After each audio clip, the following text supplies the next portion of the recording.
అమ్మ 9 నెలలు మోస్తే నాన్న 25 ఏళ్ళు. రెండూ సమానమే అయినా నాన్న ఎందుకో వెనకబడ్డాడు.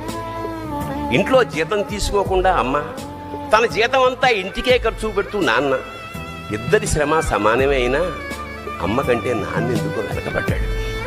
ఏది కావాలంటే అది వడ్డీ పెడుతూ అమ్మ, ఏది కావాలంటే అది కొని పెడుతూ నాన్న, ఇద్దరి ప్రేమ సమానమే అయినా నాన్న ఎందుకో బాగా వెనకబడ్డాడు.